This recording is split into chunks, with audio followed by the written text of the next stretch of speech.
तो आज मैं आपको एक अनोखी रहस्यमय कहानी सुनाऊंगा। अगर आप चैनल पर नए हैं तो अभी सब्सक्राइब कर ले तथा कहानी पूरा देखें। अंत में एक अनोखा रहस्य छुपा है। धन्यवाद। तो सुनिए। सत्ययुग की बात है। एक बहुत ही विद्वान पंडित थे जिनका नाम विश्वेश्वर था। उन्होंने चारों वेदों और समस्त पुराणों का कंठस्थ अध्ययन किया था। उन्हें अपनी बुद्धिमत्ता पर इतना विश्वास था कि वे मानते थे कि महादेव को केवल कठिन संस्कृत श्लोकों और जटिल अनुष्ठानों से ही प्रसन्न किया जा सकता है। उसी राज्य के एक घने जंगल में भीमा नाम का एक वनवासी रहता था। भीमा अनपढ़ था, लेकिन उसका हृदय भोलेनाथ के लिए प्रेम से भरा था। वह रोज एक पुराने बरगद के पेड़ के नीचे बैठे एक प्राकृतिक पत्थर को शिव मानकर उसकी पूजा करता था।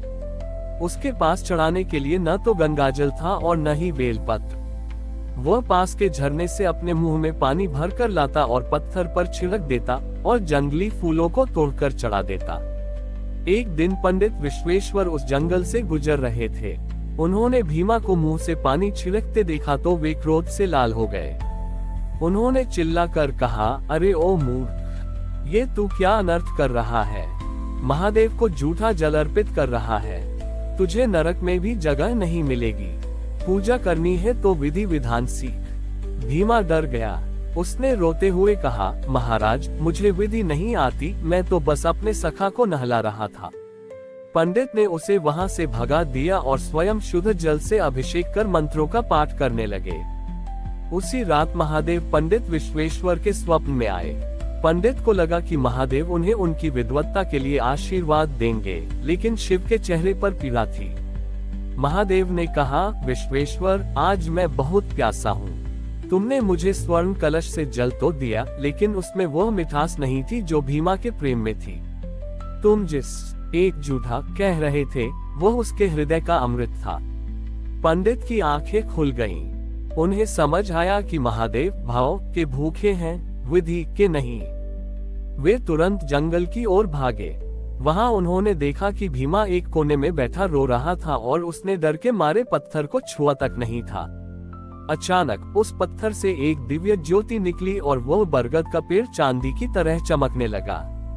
महादेव साक्षात प्रकट हुए और उन्होंने भीमा को गले लगा लिया। महादेव ने पंडित की ओर देखकर कहा, शास्त्रों का ज्ञान तब तक बोझ है जब तक वह तुम्हें सरल न बना दे। भीमा का मुंह से लाया जल मेरे लिए उतना ही पवित्र है जितना स्वर्ग की गंगा, क्योंकि इसमें अहंकार का एक भी कण नहीं है। पंडित विश्वेश्वर ने भीमा के चरणों की धूल सिर पर लगाए और अपनी सारी पोथियां गंगा में प्रवाहित कर दी। उस दिन से वे मंत्रों के पीछे भागना छोड़कर प्रेम की भाषा सीखने लगे। पंडित विश्वेश्वर और भीमा अब एक दूसरे के पूरक बन गए थे। पंडित जी ने भीमा को शब्दों की मर्यादा सिखाई और भीमा ने पंडित जी को मौन की गहराई। लेकिन उनकी इस अनोखी जुगलबंदी की परीक्षा अभी बाकी थी। उस राज्य में एक समय भारी अकाल पड़ा। नदियां सूख गईं और धरती फटने लगी। राजा ने घोषणा की कि जो भी अपनी प्रार्थना से वर्षा कराएगा, उसे आधा राज्य दिया जाएगा। बड़े बड़े तांत्रिक और विद्वान आए, यज्ञ किए, धुआं उड़ाया, पर आसमान से एक बूंद भी नहीं गिरी। अंत में पंडित विश्वेश्वर और भीमा को दरबार में बुलाया गया। पंडित जी ने हाथ जोड़कर कहा, महाराज, वर्षा मैं नहीं, भीमा कराएगा। सब हैरान थे।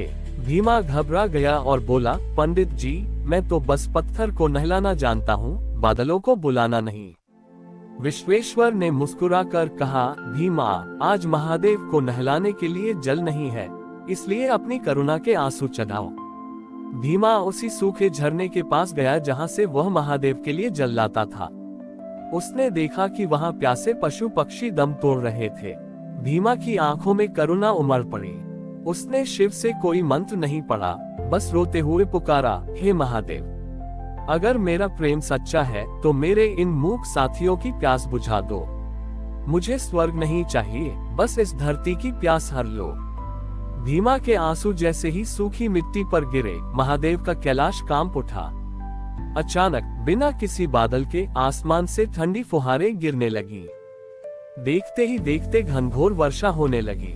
लेकिन यह वर्षा साधारण नहीं थी। जहां जहां पानी गिर रहा था, वहां की मिट्टी से दिव्य सुगंध आ रही थी और सूखे पेड़ पल भर में हरे हो गए। राजा ने सोने की थाली में आधा राज्य देने का प्रस्ताव रखा। भीमा ने उस सोने को छुआ तक नहीं। उसने पंडित विश्वेश्वर की ओर देखा। पंडित जी ने कहा, महाराज, जिससे साक्षात महादेव का प्रेम मिल गया है, उसे यह मिट्टी का राज्य क्या लुभाएगा। महादेव ने आकाशवाणी की, संसार में वही सबसे बड़ा ज्ञानी है जो दूसरों के दुख में पिघल जाए।